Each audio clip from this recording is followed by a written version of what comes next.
मान्य सदस्यहरूलाई कार्यसूचीबाटै विदित भइसकेको छ। अब म मान्य मदन कुमार भण्डारीलाई टनकपुर बाँध परियोजनासँग सम्बन्धित सम्झौता दुवै सदनको संयुक्त बैठकको क्षेत्राधिकारको विषय भएकोले प्रतिनिधि सभामा छलफल नगरियोस् भनी प्रस्ताव प्रस्तुत गर्न अनुमति दिन्छु। सम्मान्य सभामुख महोदय, आज चैत्र 24 गते हो। विशेष सम्झनाको यो चैत्र 24 को सन्दर्भमा 1 मिनेट म केही कुराहरू भन्नको निम्ति म अनुमति चाहन्छु। 2046 साल चैत्र 24 गते निर्दलीय पञ्चायती व्यवस्थाको विरुद्ध जुन संयुक्त राष्ट्रिय जनआन्दोलन भयो, त्यसको सर्वोच्च उभारको दिन हो र सबभन्दा धेरै आन्दोलनकारीहरूले शहादत प्राप्त गरेको दिन हो। त्यस अघिपछि पनि आन्दोलनमा शहादत प्राप्त गर्ने धेरै आदरणीय शहीदहरू हुनुहुन्छ, जसको रगत पसिनाले यो व्यवस्था, यो संविधान र यी हक अधिकारहरू हामीलाई उपलब्ध भएका छन्।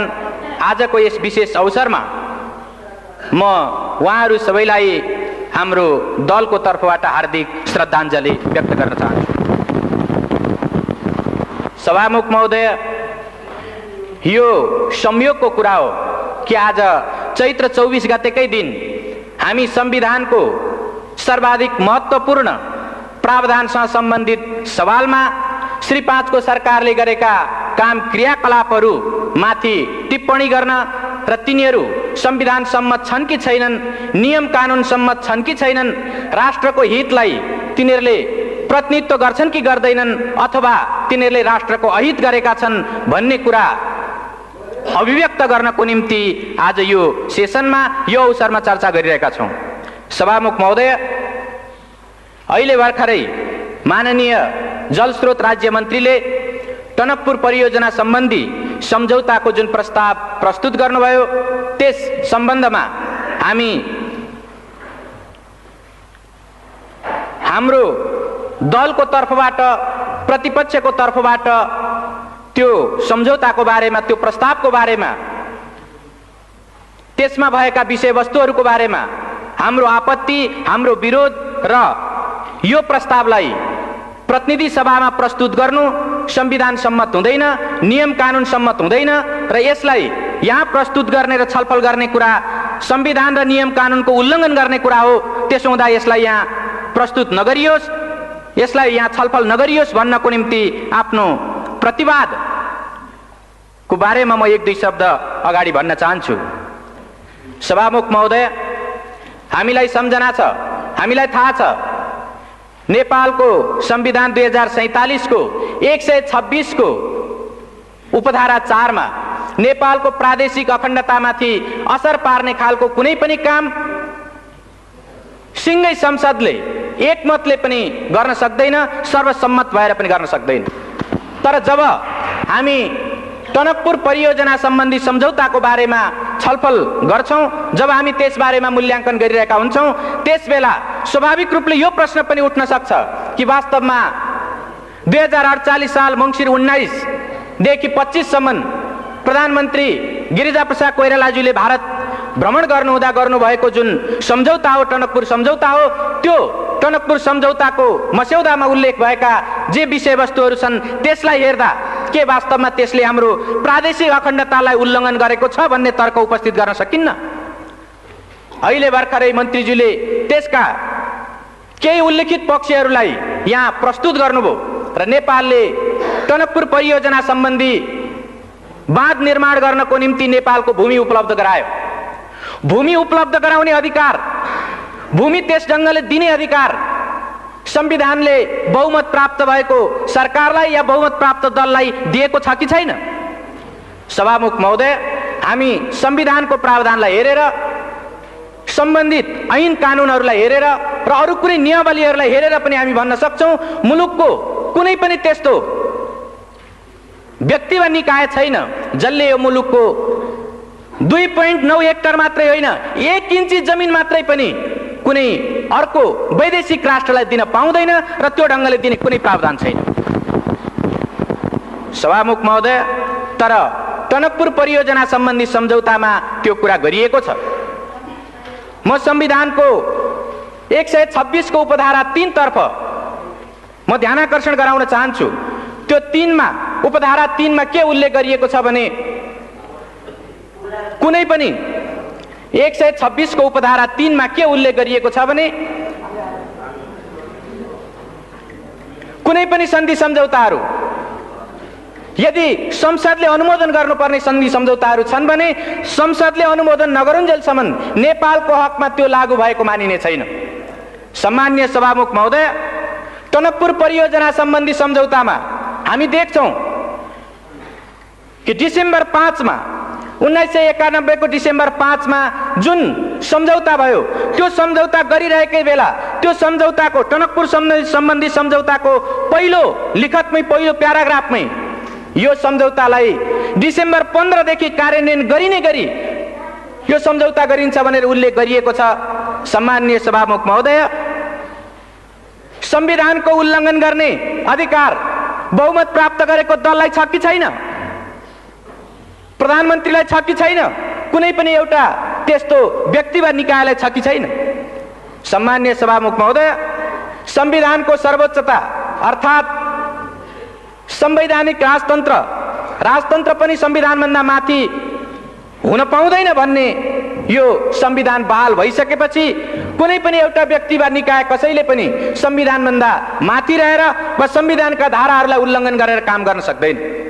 तर यो टनकपुर परियोजना सम्बन्धी सम्झौतामा जो स्वाभाविक रूपले संसदले अनुमोदन गर्नु पर्थ्यो त्यो संसदमा प्रस्तुत गर्न अगावै, संसदलाई जानकारी दिनु अगावै, संसदले अनुमोदन गर्नु अगावै अझ जुन बेला सन्धि गरिँदै थियो, जुन बेला त्यसको ड्राफ्ट तयार हुँदै थियो, त्यस बेला नै वास्तवमा 10 दिन भित्रैमा या 5 डिसेम्बरमा त्यो सम्झौता गरेर 15 डिसेम्बरदेखि लागू गर्ने भनेर जुन त्यहाँ सम्झौता गरियो यो घोर संविधानको उल्लङ्घन हो र यस्तो संविधानको उल्लङ्घन भएको कुराप्रति यो सदनले, यो मुलुकले गम्भीरतापूर्वक लिने कि नलिने? आदरणीय सभामुख महोदय, हामी यो कुरालाई अत्यन्त गम्भीरताका साथ लिनुपर्छ भन्ने ठान्छौँ। स्वाभाविक रूपले टनकपुर परियोजना सम्बन्धी सन्धि भइसकेपछि यो सदनलाई थाहा छ योभन्दा अगाडि पनि 2टा वा त्योभन्दा बढी सेसनको अवधिभरि राष्ट्रले यसबारेमा चर्चा परिचर्चा गरेको छ। सबै सन्धि सम्झौताहरू संसदमा प्रस्तुत गरिनुपर्छ र टनकपुर सम्बन्धी जुन सम्झौता हो यो सम्झौता सदनमा प्रस्तुत गर्ने र सदनद्वारा अनुमोदन गरिनुपर्ने सम्झौता हो भनेर हामीले प्रतिपक्षको तर्फबाट यही सदनमा र योभन्दा अगाडिका सेसनहरूमा पनि हामीले दृढतापूर्वक उठाएका छौँ। सभामुख महोदय, तर सत्ता पक्षबाट लगातार त्यो कुरालाई व्यवस्था गर्दै, लगातार त्यो कुरालाई अस्वीकार गर्दै यो कुनै सन्धि भएकै छैन, सन्धि भएकै होइन भनेर मुलुकलाई 1 वर्षसम्म लगातार गुमराहमा राख्ने, ढाँट्ने काम भयो। आदरणीय सभामुख महोदय, हामीलाई सम्झना छ त्यसबेला सरकारले टनकपुर सम्बन्धी सन्धि सम्झौताको सम्बन्धमा चर्चा गर्दा वास्तवमा टनकपुर परियोजनामा महाकाली नदीको जुन ठाउँमा टनकपुर परियोजना बनेको छ त्यो भारतीय नदी हो र त्यस ठाउँमा नेपालको अधिकार छैन भन्ने जिम्मेदार मन्त्रीहरूले, सत्ता पक्षका जिम्मेदार माननीयहरूले त्यो कुरा राख्नु भएको थियो। त्यति मात्रै होइन, स्वाभाविक रूपले त्यसको जुन अभिन्न अङ्गको रूपमा रहेको बायाँ तटबन्ध हो त्यो बायाँ तटबन्धमा प्रयोग भएको नेपाली भूभाग त्यो टनकपुर परियोजनाको अभिन्न अङ्गको रूपमा होइन, त्यो त केवल नेपालतर्फ आउने बाढीलाई रोक्नको निम्ति मात्रै प्रयोग भएको भनेर बनाइएको भनेर श्री 5 को सरकारले उल्लेख गरेको थियो। त्यस ढङ्गले जिम्मेदार मन्त्रीहरूले राख्नु भएको थियो। सम्माननीय सभामुख महोदय, प्राकृतिक स्रोतको उपयोगको बाँडफाँड भएको छैन, त्यसबाट मुलुकको कुनै अहित भएको छैन, बरु भारतले शुभेच्छा स्वरूप पानी र बिजुली नेपाललाई प्रदान गरेको छ भन्ने यस किसिमले सत्ता पक्षबाट जुन कुरा उल्लेख गरिएको थियो हामीलाई सम्झना छ। त्यो गलत हो। श्री 5 को सरकारले गरेका ती कुराहरू गलत छन्, जनतालाई गुमराहमा पार्ने खालका छन्, राष्ट्रको हितलाई हानि पुर्याउने खालका छन्, आघात पार्ने खालका छन्, संविधानलाई मिच्ने खालका छन् भनेर मुलुकले 1 वर्षसम्म लगातार सदनभित्र र बाहिर समेत चर्चा परिचर्चा चलायो र त्यसै सन्दर्भमा राष्ट्रको हितलाई, संविधानको मर्यादालाई र ऐन कानुनको मर्यादालाई पालन गर्नुपर्छ भन्ने सन्दर्भमा मुलुकले अभियान चलाउँदा धेरै होनहार नागरिकहरूको, धेरै त्यस्ता देशभक्तहरूको जीवन पनि गएको छ, धेरैले बलिदान पनि दिनु परेको छ। चाहे त्यो 48 साल चैत्र 24 गतेको घटनाको कुरा होस्, चाहे त्यो कावासोतीको भारतीय प्रधानमन्त्री नेपालमा आइरहेको बेला एउटा ज्ञापन पत्र दिनको निम्ति स्वयं टनकपुरको छेउबाट आएको जुन एउटा ज्ञापन पत्र दिने दल थियो, त्यो दलमाथि नवलपरासीको कावासोती भन्ने ठाउँमा जुन गोलीकाण्ड भयो, यस खालका घटनाहरूबाट मुलुकले धेरै आहत हुनु परेको छ। मुलुकमा यो टनकपुर परियोजना सम्बन्धी सवालमा, यसको प्रकृति निर्धारण गर्ने सवालमा सरकारले जनता र राष्ट्रलाई गुमराह गर्न खोजेको कुराको विरुद्ध देशभक्तहरूले आवाज उठाउँदाखेरि धेरै रगत बगाउनु परेको छ। हामी ती कुराहरूलाई बिर्सन सक्दैनौँ। स्वाभाविक रूपले टनकपुर परियोजना सम्बन्धी सम्झौता भएको 11 महिनापछि जब भारतका प्रधानमन्त्री नेपालको भ्रमणमा आउनुभयो, त्यसबेला केही स्पष्टीकरणहरू थपिए। म यहाँ यो सम्झना गर्नु वाञ्छनीय ठान्छु। त्यो के हो भने, जब भारतका प्रधानमन्त्री यहाँ आउनुभयो र नेपालको प्रधानमन्त्रीसँग जब वार्ता भयो, त्यसको विज्ञप्तिमा उल्लेख गरिएको छ कि त्यो टनकपुर बाँध परियोजनामा प्रयोग भएको जुन नेपाली भूमि छ, त्यो नेपाली भूमिको सार्वभौमिकता नेपालकै रहिरहनेछ, अर्थात् नेपालकै त्यो हुनेछ भन्ने कुरा स्पष्टीकरण थपियो। म यसबाट के प्रश्न उठाउन चाहन्छु भने, यदि त्यो 91 को डिसेम्बर 5 को जुन सम्झौताको जुन ड्राफ्ट हो, यदि त्यसबेला नै त्यो कुरा मानिएको भए, त्यो कुरा भएको भए पछि किन स्पष्टीकरण थप्नु पर्थ्यो? अनि जब नेपालको कुनै भूभागको बारेमा अर्को कुनै राष्ट्रको एउटा जिम्मेदार व्यक्तिले आएर यसको सार्वभौमिकता तपाईँकै हातमा छ भनेर नभनिदिउन्जेलसम्म सरकारले बोल्न नसक्ने वा त्यस्तो भन्न नसक्ने, मान्न नसक्ने यो जुन स्थिति देखा पर्यो, के यो एउटा बहुत दुःखदायी, बहुत एउटा हानिकारक खालको कुरा होइन र? मैले यसबाट के प्रश्नतर्फ ध्यानाकर्षण गर्न खोजेको हुँ भने, जसरी माननीय मन्त्रीहरू या सत्तापक्षका माननीयहरू 2.9 हेक्टर जमिन र त्यो जलमग्न हुने क्षेत्रको जुन नेपाली भूभाग थियो, त्यो जमिनको बारेमा हामीले प्रश्न उठाउँदा, प्रतिपक्षको तर्फबाट प्रश्न उठाउँदा त्यसको सार्वभौमिकता नेपालमै रहेको कुराको ग्यारेन्टी सन्धिमा गरिएको छ भनेर उहाँहरूले देखाउन सक्नु भएको थिएन र उहाँले त्यो ढङ्गले हाम्रा सवालहरूको जवाब दिन सक्नु भएको थिएन। यसबाट यो जाहेर हुन्छ कि मैले सुरुमा नि जुन 126 को उपधारा 4 को जुन प्रश्न मैले यहाँ संविधानको 126 उपधारा 4 को जुन प्रश्न मैले उठाएँ, वास्तवमा त्यसबेला संविधानको भावना विपरीत नेपालको प्रादेशिक अखण्डतामा आँच आउन सक्ने गरी जमिन उपलब्ध गराइएको थियो र त्यो ढङ्गको गल्तीलाई पछि भारतीय प्रधानमन्त्री नेपालमा आएको बेलामा त्यसलाई सच्याउने प्रयत्न गरियो। त्यो स्पष्टीकरणको त्यति मात्रै अर्थ हो र यसबाट यो प्रश्न उठाउन सकिन्छ कि यो सरकारले प्रादेशिक अखण्डतामा आँच आउने खालको, त्यस ढङ्गको प्रश्न उठ्न सक्ने खालको काम गरेर एउटा राष्ट्रघात गरेको थियो। सामान्य सभामुख महोदय, हामीलाई सम्झना छ, मङ्सिर 30 गते, विगत मङ्सिर 30 गते सर्वोच्च अदालतले जब फैसला सुनायो, त्यसबेला हामी त्यो फैसलामा देख्न सक्छौँ श्री 5 को सरकारले जतिसुकै पारदर्शी ढङ्गले काम गरिरहेको छु भने पनि श्री 5 को सरकारले जनताको सुसूचित हुने हकलाई संरक्षण गरेको छु भनेर भनेको भए पनि टनकपुर बाँध सम्बन्धी यो सम्झौताको सन्दर्भमा उनले सांसदहरूलाई संसदभित्र र बाहिर जनतालाई जानकारीमा दिएका कुराहरू शिर न पुच्छरका कुराहरू थिए, शिर पुच्छर बिनाका कुराहरू थिए भनेर उनले फैसलामा उल्लेख गरेको छ। मैले यो यस कारणले उल्लेख गरिरहेको छु कि वास्तवमा सर्वोच्च अदालतले स्वयं प्रधानमन्त्रीज्यूलाई, जलस्रोत राज्य मन्त्रीज्यूलाई र अरू सरकारवाला व्यक्तित्वहरूलाई जब उसले बुझ्न चाह्यो, उहाँहरूले लिखित रूपमा जाहेर गर्नुभएका, अदालतलाई लिखित रूपमा उहाँहरूले दिनुभएका बयानबाट यो जाहेर हुन्छ कि उहाँहरूले त्यसबेला पनि प्राकृतिक स्रोतको उपयोगको बाँडफाँड भएको छैन, जनताको सुसूचित हुने अधिकारको हनन गरिएको छैन। यो बायाँ तटबन्ध भनेको त्यो टनकपुर परियोजनाको अभिन्न अङ्ग होइन र महाकाली नदीको जुन ठाउँमा टनकपुर बाँध परियोजना बनेको छ त्यो परियोजना भित्र नेपालको नदी अधिकार अर्थात् नेपालको त्यहाँ पानी सम्बन्धी अधिकार त्यस्तो छैन भनेर जुन उहाँहरूले उल्लेख गर्नुभएको थियो त्यो कुराको खिलाफमा सर्वोच्च अदालतले श्री 5 को सरकारले सुसूचित नगरेको शिर न पुच्छरको कुरा जानकारी दिएर तर उसले वास्तविक जानकारी नदिएको र प्राकृतिक स्रोतको उपयोगको बाँडफाँड भएकै हो भन्ने कुरा र देब्रे तटबन्ध टनकपुर परियोजनाको देब्रे तटबन्धमा प्रयोग भएको नेपाली जुन भूभाग छ र त्यो भूभागमा बनेको जुन बाँध छ त्यो बाँध टनकपुर परियोजनाको अभिन्न अङ्ग हो भन्ने कुरा उसले फैसला गरेको छ।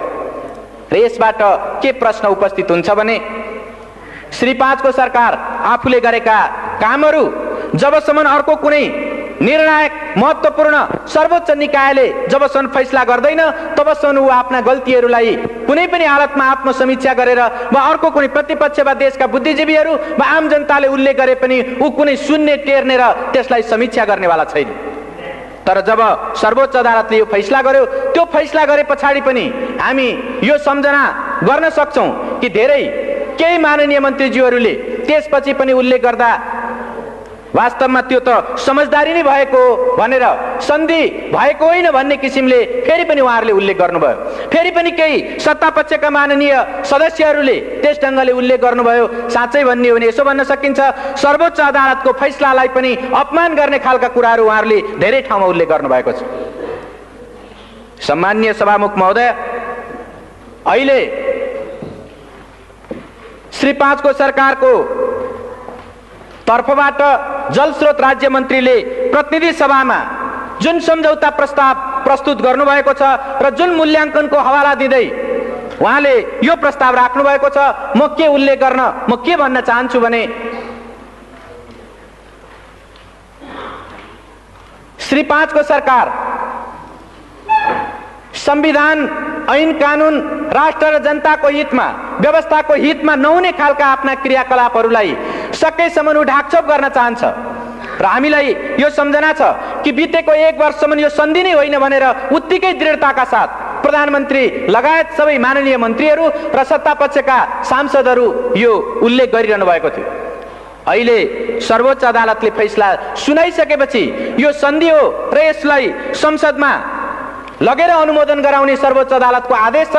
हामी संसदको सर्वोपरिताको संसदको सम्मानको हामी आदर कदर गर्छौं र सर्वोच्च अदालतको फैसलालाई हामी सम्मान गर्छौं भनेर उहाँहरू धेरै व्याख्या विश्लेषण गरिरहनु भएको छ। तर के सम्झना गर्न सकिन्छ भने जुन बेला प्रतिपक्षको तर्फबाट यस्ता सन्धि सम्झौताहरूलाई सदनमा प्रस्तुत गर्नुपर्छ भनेर माग राखिएको थियो त्यसबेला उहाँहरूले त्यसलाई ठाडै अस्वीकार गर्दै आउनुभयो र अहिले पनि जबकि यो टनकपुर परियोजना सम्बन्धी सम्झौता दीर्घकालीन प्रकृतिको छ, त्यो व्यापक प्रकृतिको छ, त्यो महत्त्वपूर्ण छ र त्यसले स्वाभाविक रूपले दीर्घकालीन व्यापक वा महत्त्वपूर्ण त्यसले प्रभाव पार्छ, त्यस्तो असर पार्छ। यस्तो सन्धिलाई साधारण प्रकृतिको भनेर त्यस्तो मूल्याङ्कन गर्दै उहाँहरू प्रतिनिधि सभामा साधारण बहुमतले पास गर्न सकिने रूपमा प्रस्तुत गर्दै हुनुहुन्छ। यसले वास्तवमा श्री 5 को सरकार संसदको सम्मान संविधानको सम्मान गरिरहेको छैन भन्ने कुरा स्पष्ट रूपमा जाहेर गरेको छ। आदरणीय सभामुख महोदय, यो सर्वोच्च अदालतको फैसलालाई उल्लेख गर्दै जसरी श्री 5 को सरकारले यहाँ प्रस्ताव प्रस्तुत गरेको छ म के तर्फ ध्यानआकर्षण गर्न चाहन्छु भने सर्वोच्च अदालतको फैसला पनि कानुन सम्मत ढङ्गले नै कार्यान्वित गरिनुपर्छ। अर्थात् कुनै पनि अदालतको आदेश कानुन विहीन ढङ्गले कानुन विपरीत ढङ्गले कार्यान्वयन हुन सक्दैन। जब सन्धिको कुरा आउँछ सन्धिलाई संविधानको 126 को उपधारा 1 ले कानुन सम्मत ढङ्गले त्यसलाई अनुमोदन सम्मेलन स्वीकृति गर्ने कुराको व्यवस्था गरेको छ। सन्धिको अनुमोदन गर्ने कानुन कुन हो? हामीलाई सम्झना छ नेपाल सन्धि ऐन 2047। नेपाल सन्धि ऐन 2047 नै यस्तो कानुन हो जुन कानुनले सन्धि सम्झौताहरूलाई अनुमोदन गर्नको निम्ति अधिकार सृष्टि गर्छ, त्यसको एउटा निश्चित अधिकार क्षेत्रलाई त्यसले निर्धारण गर्छ। तर हामीले अहिले भर्खरै सुन्यौं यो प्रस्तावमा श्री 5 को सरकारले सन्धि ऐनको कुनै उल्लेख नगरिकन केवल संविधानको 126 धाराको उपधारा 2 को प्रतिबन्धात्मक वाक्यांशलाई प्रतिबन्धात्मक पक्षलाई उल्लेख गर्दै अनि प्रतिनिधि सभा नियमावलीको 219 का उपधाराहरूलाई उल्लेख गर्दै उसले यो प्रस्तुत गरेको छ। यसले के जाहेर गर्छ भने यो प्रतिनिधि सभा नियमावली भनेको निश्चित रूपले एउटा प्रक्रिया निर्धारण गर्ने कानुन हो। यो अधिकार सृष्टि गर्ने होइन, प्रक्रिया निर्धारण गर्ने कानुन मात्र हो। तर जुन अधिकार सृष्टि गर्ने कानुन हो, अधिकार सृष्टि गर्ने जुन व्यवस्था हो, ऐनको व्यवस्था हो, त्यो भनेको 2047 को सन्धि ऐन नै हो। त्यो सन्धि ऐनको उल्लेख श्री 5 को सरकारले यसमा गरेको छैन। त्यसको कारण के हो भने सन्धि ऐनमा स्वाभाविक रूपले संविधानको धारा 126 को उपधारा 2 का जे जति पनि सन्धि सम्झौताहरू छन् त्यस्तो सन्धि सम्झौताहरूलाई संयुक्त सदनको 2/3बाट अनुमोदन गर्नुपर्छ भन्ने त्यसले सुस्पष्ट व्यवस्था गरेको छ। तर संविधानको यो भावना र ऐन कानुनको यो पक्षलाई सर्वथा विस्मृतिमा राखेर, त्यसलाई बिर्सेर या त्यसलाई उल्लङ्घन गरेर त्यसलाई आदर गर्न नचाहेर श्री 5 को सरकारले केवल सर्वोच्च अदालतको फैसलामा रहेको यो पक्षलाई कि श्री 5 को सरकारले मूल्याङ्कन गरेर प्रतिनिधि सभा वा संयुक्त सभामा लैजाओस् भन्ने त्यो पक्षलाई मात्रै उल्लेख गरेर उसले प्रतिनिधि सभा नियमावलीका केही धाराहरूलाई टेक्दै यस सभामा यो सदन समक्ष प्रस्तुत गरेको छ। स्वाभाविक रूपले मैले अघि नै भने सर्वोच्च अदालतका फैसलाहरू पनि कानुनसम्म ढङ्गले मात्रै कार्यान्वित हुन सक्छन् र स्वाभाविक रूपले कानुनभित्र पनि प्रक्रिया निर्धारण गर्ने कानुन होइन, अधिकार सृष्टि गर्ने कानुन अन्तर्गत नै त्यसको कार्यान्वयन हुनुपर्छ। त्यसो भएको हुनाले सरकारको यो सन्धि प्रस्तावमा जुन कानुनलाई टेकेर, जुन धारा उपधाराहरूलाई टेकेर यो प्रस्तुत गरिएको छ त्यो स्वाभाविक रूपमा कानुन विपरीत छ। सरोकारवाला विषयमा त्यो कानुन सम्मत छैन। सम्मान्य सभामुख महोदय, त यो परिस्थितिमा हामी के भन्न सक्छौं भने श्री 5 को सरकारले एक खालको पूर्वधारणा बनाएर त्यस अनुरूप मूल्याङ्कन गर्ने कुरा या त्यस अनुरूप आफ्ना धारणाहरू निश्चित गर्ने र त्यस ढङ्गले कार्यान्वयन गर्ने कुरा उल्लेख गर्दै आएको छ। चाहे त्यो अघिल्लो बेलाको यो केवल समझदारी मात्र हो भन्ने विषय होस् या यो पछिल्लो बेलामा अहिले त्यो साधारण प्रकृतिको सन्धि हो भन्ने विषय किन नहोस्, दुवै बेलामा उसले एउटा पूर्वधारणा बनाएर आफूलाई जसो गर्दा सजिलो हुन्छ त्यो ढङ्गले मात्रै जाने, तर संविधान र ऐन कानुनको अक्षर र भावनालाई पालन गर्ने कुरा हो भने अस्वीकार गर्ने वा त्यसबाट बचेर जाने वा त्यसलाई संविधान र ऐन कानुनका सरोकारवाला पक्षलाई कुनामा पारेर जाने, कर्नरमा पारेर जाने खालको कुरा उल्लेख गरेको छ। त्यसो भएको हुनाले जसरी अहिले श्री 5 को सरकारको यो मूल्याङ्कनभित्र साधारण प्रकृतिको भनेर यसमा प्रस्तावमा उल्लेख गरिएको छ र यो सदनमा प्रस्तुत गरिएको छ, हामीलाई यो सम्झना छ या हामी यो बारेमा वाकिफ छौं, जानकार हुन सक्छौं कि संविधानको 126 को उपधारा 2 भनेको स्वाभाविक रूपले जुन निश्चित सन्धि सम्झौताहरूलाई संयुक्त सदनको 2/3 समर्थन गर्नुपर्छ, 2/3 अनुमोदन गर्नुपर्छ भनेर उल्लेख गरेको छ। संविधानको मूल भावना त्यही हो। त्यसो भएको हुनाले त्यसभित्र जुन प्रतिबन्धात्मक पक्ष छ, प्रतिबन्धात्मक अंश छ, त्यसको निम्ति यो साधारण प्रकृतिको, यो अल्पकालीन हो, यो दूरगामी प्रभाव पार्ने होइन, यो त्यस्तो महत्त्वपूर्ण होइन भन्ने त्यसको विशेष स्थिति सरकारले पुष्टि गर्न सक्नुपर्छ। सरकारले त्यस्ता प्रमाणहरू प्रस्तुत गर्न सक्नुपर्छ। तर हामी सिङ्गो त्यो मूल्याङ्कन प्रस्तावलाई अध्ययन गर्दा सरकारले त्यो खालका कुनै तथ्यहरू प्रस्तुत गरेको हामी पाउँदैनौँ, उसले प्रस्तुत गर्न सकेको छैन। प्रश्न उठ्न सक्छ, यो टनकपुर सन्धि, टनकपुर जलविद्युत परियोजना सम्बन्धी जुन सन्धि सम्झौता हो यो अल्पकालीन हो कि दीर्घकालीन हो? निश्चित रूपले यो एउटा सापेक्ष कुरा हो। सर्वोच्च अदालतले पनि भनेको छ यो एउटा सापेक्ष कुरा हो। तर सापेक्षताकै अर्थमा लिँदा पनि यसको व्याख्या कसरी गर्ने, अल्पकालीनता र दीर्घकालीनताको व्याख्या कसरी गर्ने? म के प्रश्न उठाउन चाहन्छु भने एउटा संसद 5 वर्षको हुन्छ, सामान्यतया विशेष स्थिति आएन भने त्यो 5 वर्षको हुन्छ। यदि 6 वर्षको निम्ति कुनै सन्धि हुन्छ भने त्यो अल्पकालीन हो कि दीर्घकालीन हो? एउटा संसदबाट अर्को संसदमा ट्रान्सफर हुने त्यस खालको सन्धि हुन्छ भने, 5 वर्षभन्दा बढ्ताको सन्धि हुन्छ भने त्यसलाई दीर्घकालीन भन्न सकिन्छ कि सकिँदैन? सभामुख महोदय, नेपालीहरूको आयु, औसत आयु 52 वर्ष छ। 52 वर्षसम्म, 50-52 वर्षसम्म कायम हुने सन्धि हो भने त्यो अल्पकालीन हो कि दीर्घकालीन हो? सभामुख महोदय, त्यति मात्रै होइन, टनकपुर परियोजना सम्बन्धी जब त्यो सन्धिको मजमुनलाई हामी हेर्छौँ कि त्यो ठाउँमा नेपालले जुन भूमि उपलब्ध गराएको छ या अन्य विभिन्न कुराहरूको जुन कन्ट्रिब्युसन गरेको छ, त्यो कन्ट्रिब्युसनको कुरालाई लिएर हेर्ने हो भनेदेखि त्यसमा यो सन्धिको कुनै अवधि, कुनै त्यस्तो भोगाधिकारको कुराहरू, जमिनको उपभोग गर्ने अवधिको कुराहरू कुनै उल्लेख गरिएको छैन। जब यो उल्लेख गरिएको छैन भने स्वाभाविक रूपले अनुमान गर्न सकिन्छ जबसम्म त्यो टनकपुर बाँध रहन्छ, जबसम्म त्यो परियोजनाका प्राविधिक पक्षहरू निकम्मा हुँदैनन्, तबसम्म त्यो सन्धि कायम रहनेछ।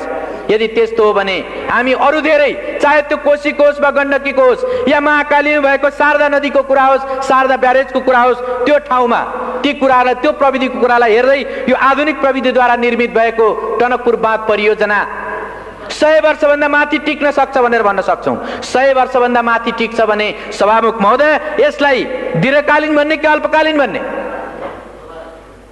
अर्कोतिर स्वाभाविक रूपले यो व्यापक होइन भन्ने त्यस ढङ्गको निष्कर्ष मूल्याङ्कन प्रस्तावमा प्रस्तुत गरिएको छ। तर त्यो मूल्याङ्कन प्रस्तावकै एउटा हिस्सामा के उल्लेख गरिएको छ भने यसको मूल्याङ्कन गर्दा भारत भ्रमणमा प्रधानमन्त्रीले गएर गर्नुभएका अरू तमाम सन्धि सम्झौता र परियोजनाहरूको बारेमा पनि ख्याल गर्नुपर्छ भनेर उल्लेख गरिएको छ। जब एउटा सन्धिको एउटा विषयको बारेमा मूल्याङ्कन गरिरहेको बेला तमाम सन्धि सम्झौता, त्यस बेला गरिएका तमाम सन्धि सम्झौताहरूको परिप्रेक्ष्यलाई ख्याल गर्नुपर्छ भनेर भनिन्छ भने के यो दुई देश बीचको सम्बन्धलाई ख्याल गरिनुपर्छ भन्ने होइन र?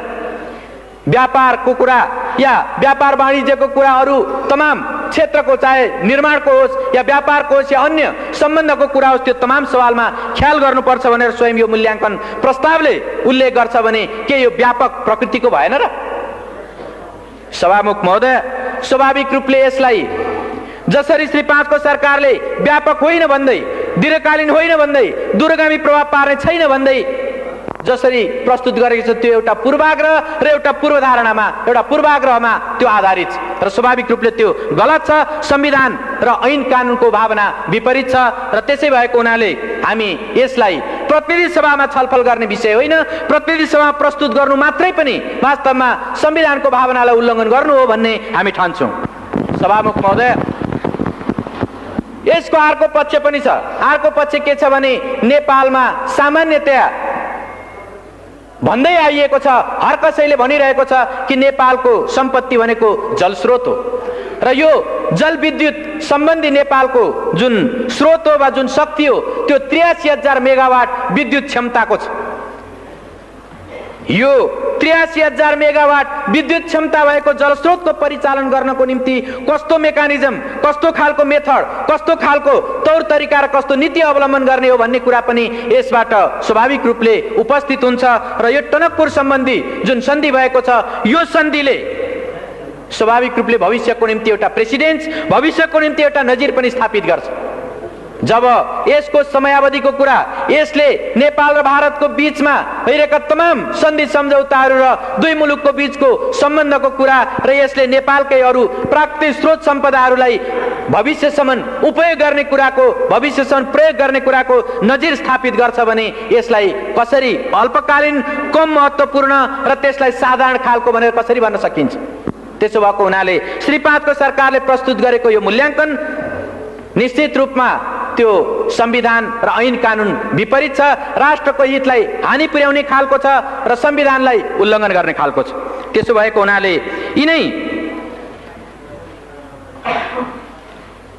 यिनै विषयहरूलाई आत्मसात गरेर, यिनै कुराहरूलाई हृदयङ्गम गरेर हामीले टनकपुर सम्बन्धी यो सन्धि प्रस्तावलाई प्रतिनिधि सभामा प्रस्तुत गर्नु र प्रतिनिधि सभामा छलफल गर्नु यो संविधान विपरीत हो भन्ने त्यो मान्यता राखेर हामीले एउटा प्रस्ताव हाम्रो विभिन्न प्रतिपक्षी सांसदहरूले सही गरेर माननीय सभामुख समक्ष हामीले प्रस्तुत गरेका छौँ र त्यो प्रस्तावलाई म यहाँ पढेर सुनाउन चाहन्छु। माननीय सभामुख महोदय, टनकपुर बाँध परियोजनासँग सम्बन्धित सन्धि दुवै सदनको संयुक्त बैठकको क्षेत्राधिकारको विषय भएकोले प्रतिनिधि सभामा छलफल नगरियोस्। माननीय महोदय, श्री 5 को सरकारको तर्फबाट टनकपुर बाँध परियोजनासँग सम्बन्धित सन्धि प्रस्तावलाई प्रतिनिधि सभामा प्रस्तुत गर्न संसद सचिवालयमा सो प्रस्ताव दर्ता गराएको जानकारीमा आएको हुँदा हामी माननीय सभामुख समक्ष निम्न ब्यौराको निवेदन गर्दछौँ। नेपाल अधिराज्यको संविधान 2047 को धारा 126 को उपधारा 2 ले नेपालको प्राकृतिक सम्पदाको उपयोग र त्यसको बाँडफाँड सम्बन्धी सम्झौता संसदको दुवै सदनको संयुक्त बैठकमा उपस्थित सदस्यहरूको 2/3 बहुमतबाट अनुमोदन गराउनु पर्ने व्यवस्था गरेको छ। यो प्रष्ट संवैधानिक व्यवस्था हो। यसको अपवादको रूपमा राष्ट्रलाई गम्भीर व्यापक दीर्घकालीन असर नपर्ने प्रकृतिको सन्धि प्रतिनिधि सभाको साधारण बहुमतबाट अनुमोदन गराउने प्रावधान छ। श्री 5 को सरकारले भारत सरकारसँग गरेको टनकपुर परियोजना सम्बन्धी सन्धिबाट दीर्घकालीन गम्भीर व्यापक असर पर्ने कुरा स्वतः स्पष्ट छ। यसर्थ टनकपुर परियोजना सम्बन्धी सन्धि दुवै सदनको संयुक्त बैठकमा उपस्थित सदस्यहरूको 2/3बाट अनुमोदित भएपछि मात्र नेपाल अधिराज्यको हकमा लागू मानिन्छ। यसको लागि टनकपुर बाँध परियोजनासँग सम्बन्धित सन्धि प्रतिनिधि सभामा पेश हुने होइन, दुवै सदनको संयुक्त बैठकमा पेश गरिनु पर्दछ। हाम्रो संवैधानिक व्यवस्था यही हो। हाल बहालमा रहेको नेपाल सन्धि ऐन 2047 को दफा 4 ले संविधानको धारा 126 को उपधारा 2 बाहेकका सन्धि मात्र प्रतिनिधि सभामा पेश गर्न सकिने व्यवस्था गरेको छ र श्री सर्वोच्च अदालतबाट 2049 मङ्सिर 30 गतेको फैसलामा टनकपुर बाँध परियोजनासँग सम्बन्धित सन्धि प्रष्ट उल्लेख भएको छ। यसबाट पनि टनकपुर बाँध परियोजनासँग सम्बन्धित सन्धि प्रतिनिधि सभामा पेश हुने होइन, दुवै सदनको संयुक्त बैठकमा पेश हुने सन्धि हो भन्ने प्रष्ट हुन्छ। प्रतिनिधि सभा नियमावली 2048 को दफा 72 ले संवैधानिक व्यवस्था विपरीत कुनै पनि प्रस्ताव प्रतिनिधि सभामा छलफलको लागि ग्राह्य नहुने व्यवस्था गरेको छ। टनकपुर परियोजना सम्बन्धी सन्धि प्रस्ताव प्रतिनिधि सभामा छलफलको लागि प्रस्तुत हुन संविधानको धारा 126(2) र सन्धि ऐनको दफा 4 र 5 को विपरीत हुने हुँदा प्रतिनिधि सभा नियमावलीको दफा 72 बमोजिम यस्तो प्रस्तावलाई प्रतिनिधि सभाको कार्यसूचीमा राखी छलफल गर्न मिल्दैन। टनकपुर परियोजना सम्बन्धी सन्धि प्रस्ताव प्रतिनिधि सभाको कार्यसूचीमा राखी छलफल गरियोस् भनी श्री 5 को सरकारले संसद सचिवालयमा दर्ता गराएको प्रस्तावमाथि उल्लेखित प्रकारले संविधान र कानून संगत नभएको हुँदा यो प्रस्ताव खारेज गरियोस् भनी माननीय सभामुख समक्ष सादर अनुरोध गर्दछौँ। साथै टनकपुर परियोजना सम्बन्धी सन्धि प्रस्तावमाथि छलफल गर्न र निर्णय गर्न संविधानको धारा 126(2) र सन्धि ऐन 2047 को दफा 5 बमोजिम दुवै सदनहरूको संयुक्त बैठक बोलाउन माननीय सभामुख महोदयसँग अनुरोध गर्दछौँ। सदनको संयुक्त बैठक र संयुक्त समितिको नियमावली 2048 को दफा 18 ले श्री 5 को सरकारले सन्धि सम्झौताहरू संयुक्त बैठकमा प्रस्तुत गर्न चाहेमा सोको व्यवस्था गरेको छ। तर श्री 5 को सरकारले नचाहँदा संसदको आफ्नै पहलमा दुवै सदनको संयुक्त बैठक बोलाउने बारे कुनै दफामा प्रष्ट उल्लेख भएको पाइँदैन। संविधानको धारा 126(2) ले दुवै सदनको संयुक्त बैठकको व्यवस्था गरेको छ। श्री सर्वोच्च अदालतको फैसलाबाट टनकपुर परियोजना सम्बन्धी सन्धि संविधानको धारा 126(2) अन्तर्गतको हो भनी ठहर भएको छ। संसदको संयुक्त बैठक र संयुक्त समिति कार्य सञ्चालन नियमावली 2048 को दफा 35 ले माननीय सभामुखलाई बाधा अड्काउ फुकाउने अधिकार प्रदान गरेको छ। संवैधानिक व्यवस्था लागू गराउन र टनकपुर परियोजना सम्बन्धी सन्धि प्रस्तावमाथि छलफल गर्न संसदको संयुक्त बैठक र संयुक्त समिति कार्य सञ्चालन नियमावली 2048 को दफा 35 प्रयोग गरी दुवै सदनको संयुक्त बैठक अविलम्ब बोलाइयोस् र श्री 5 को सरकारद्वारा प्रस्तुत गरिएको सन्धि सम्बन्धी यस प्रस्तावलाई प्रतिनिधि सभामा छलफल नगराइयोस् भनी हार्दिक अनुरोध गर्दछौँ। धन्यवाद।